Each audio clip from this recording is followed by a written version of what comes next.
Bertemu kembali, Saudara. Sidang pra-peradilan penetapan Peggy hari ini tiba pada bagian simpulan. Sidang hari ini hanya berlangsung singkat, sekitar 7 menit. Hakim Tunggal Eman Sulaiman berjanji akan memutus sidang pra-peradilan Peggy Setiawan pada Senin depan, 8 Juli 2024 dengan objektif. Hakim menegaskan tidak punya kepentingan dalam perkara itu dan tidak ada tekanan dari pihak manapun.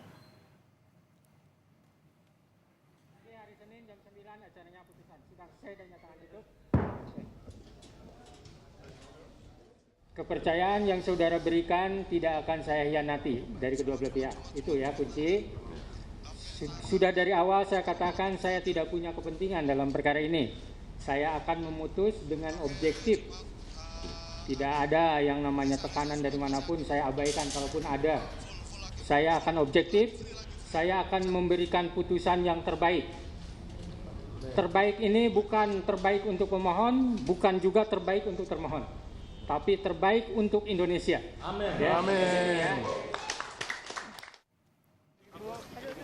Ibu Peggy Kartini berharap hakim mengabulkan gugatan pra-peradilan Peggy sehingga Peggy bisa bebas. Ibu Peggy kemarin juga sempat bertemu Peggy di tahanan. Peggy hanya mengucapkan terima kasih kepada pihak yang membantunya.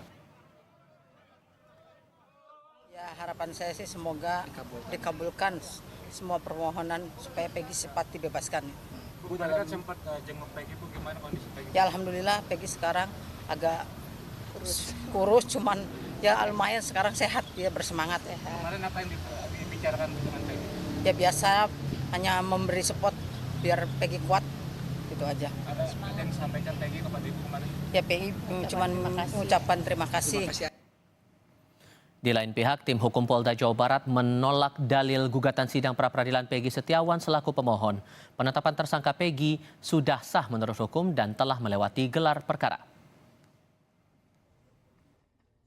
Jadi pada hakikatnya kami menolak dalil-dalil apa yang disampaikan oleh para pemohon, ya, mulai dari pemeriksaan para saksi, kemudian ahli pun dari pihak mereka juga sama mendukung kami. Sebelum sidang putusan Senin pekan depan, Hakim Tunggal Eman Sulaiman tidak punya kepentingan dalam perkara itu. Ya, itu yang disampaikan dalam sidang dan ditambahkan tidak ada tekanan dari pihak manapun sehingga Hakim Eman tidak akan masuk angin dalam putusan sidang pra-peradilan Peggy Setiawan. Lebih lengkap kami akan tanyakan langsung kepada pakar hukum pidana Jamin Ginting. Pak Jamin, selamat sore. Selamat sore, Mas Topal.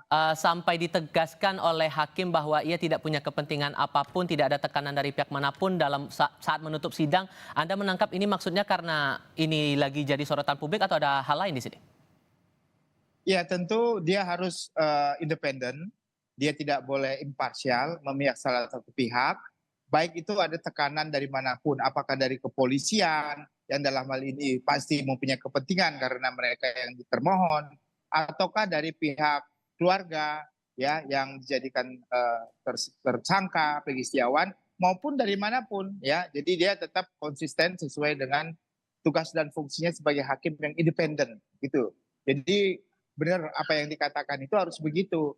Justru kalau dia memihak ya tentu independensi dari hakim itu sudah tercoreng. Berarti hakim pengadilan bisa diintervensi oleh pemerintah atau polisi gitu atau masyarakat sebagai pemohon.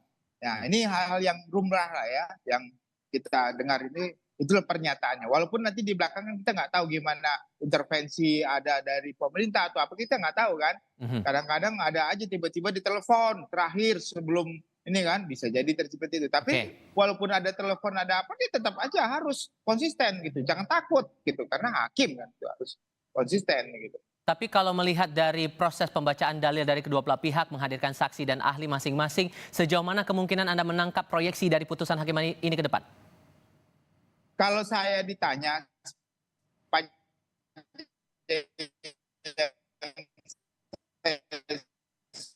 Pak Jamin?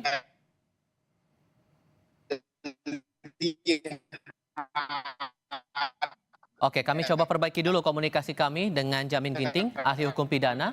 Langsung dan saya baca putusan. Pak Jamin, mohon maaf saya harus potong dulu. Saya mau memastikan dulu suara saya terdengar jelas, halo? Pak Jamin. Ya, kedengeran? Nggak kedengeran. Bentar. Halo? Ya. Oke. Oh, Oke, oh ya, silakan dilanjutkan lagi, Pak. terdengar Boleh jelas. diulang lagi dari awal, Pak? Silakan. Apa terdengar ya? Ya. Ya, jadi yang saya katakan, kalau benar ini yang saya amatin dan saya baca beberapa putusan yang ada ini, maka saya bisa berkesimpulan kalau dari sisi formil ya, pra peradilan ini sudah benar begitu. Apalagi dalam hal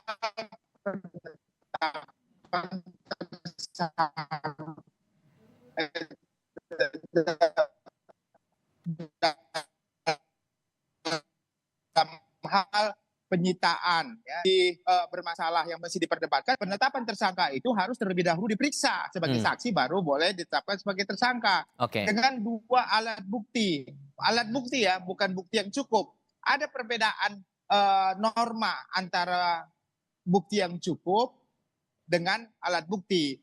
Kalau bukti yang cukup itu cukup secara jumlah, tapi bisa saja kualitas enggak. Tapi Oke. kalau alat bukti itu sudah pasti alat bukti mempunyai kualitas, bukan hanya cukup.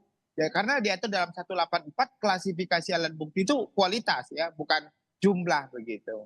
Oke, sehingga konsekuensinya apa kalau kemudian ini dikabulkan dan apa konsekuensinya kalau ini ditolak permohonan pra peradilannya?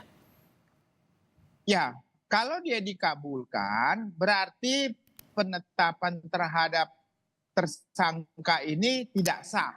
Maka dinyatakan batal demi hukum. Demikian juga penyitaan dan penangkapan dianggap tidak sah dan batal demi hukum. Maka harus dikembalikan ke keadaan semula, dipulihkan harkat dan martabatnya. Nah, nanti kalau di kemudian hari penyidik bisa lagi menetapkan tersangka, tetapi dengan alat bukti lain, bukan alat bukti yang sudah ada sekarang ini begitu. Nah, untuk mendapatkan alat bukti itu harus ada sprindik baru terkait dengan penetapan tersangka berikutnya. Tidak boleh pakai sprindik yang sekarang ini, harus sprindik baru lagi karena untuk penangkapan, penahanan dan segala macam itu dengan sprindik baru, demikian. Oke, hasil putusan baru akan dibacakan nanti oleh Hakim Tunggal hari Senin pekan depan. Pak Jamin, terima kasih banyak sudah berbagi pandangan bersama kami kali ini. Selamat sore. Terima kasih, Mas Topal.